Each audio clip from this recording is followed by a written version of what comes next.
Hello, welcome back to my channel. Today I will show you how to create a natural brow look. In this tutorial I'm going to use as minimal products as possible, so I'm going to fill in my brows using only powder. This Anastasia Beverly Hills brow powder has two shades and I will start using the lightest shade. I am using the Sigma small angled brush in the number E65, and this brush I use to apply the powder.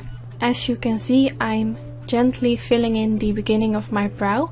The reason I chose to go in with a lighter shade first is because when you go in with a very dark shade at the beginning, it will look very hard. So if you like a natural brow look, you have to avoid that, so always make sure to go in with a lighter shade first. What I noticed was that when you apply a shade that is slightly a bit lighter than your own eyebrow hair, you get a very natural look because you will still see the hairs coming through.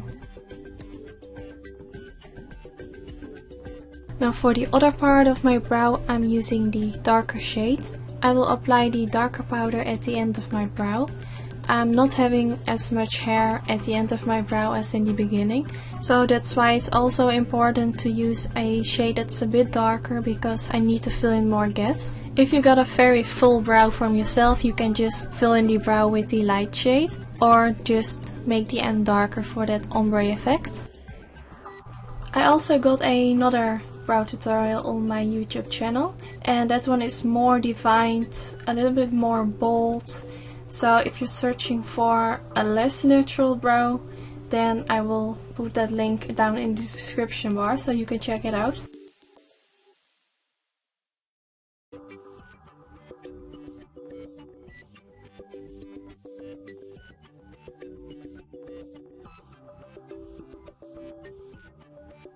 So now I'm done with filling in my brows, and I'm going to make the downside look a little bit more sharp by using a Sigma cream color brush in the number E58. And this concealer that I'm using is from MAC, called the Studio Finish Concealer, and I'm using the lightest shade in the number NW15. By applying some concealer underneath the brow, it will make the brow look sharper. It will also give the appearance like your brows are just wax, so they are ultra sharp, but also this will make the brows look a bit more unnatural. So you can skip this part if you think it looks a bit too sharp. It's up to you. You can still see the hairs on my brow, and I really like how that looks. So the final step is using a brow gel. I'm using the Anastasia Beverly Hills brow gel in the shade Chocolate. The hairs of my brow are naturally a little bit lighter than the shade that I chose.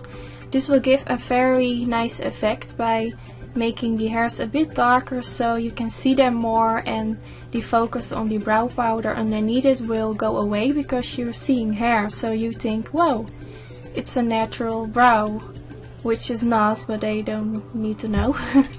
I hope this makes sense to you all. If you have any questions, feel free to leave them down in the comments. I will try to make time to answer them all, of course. And we're almost done. Yay! Here's the finished brow. I really hope you enjoyed watching this video. I hope you learned something from it, and of course let me know in the comments what you would like to see next. I was thinking about a natural look, so I hope you agree with that, and I see you guys soon. Bye bye!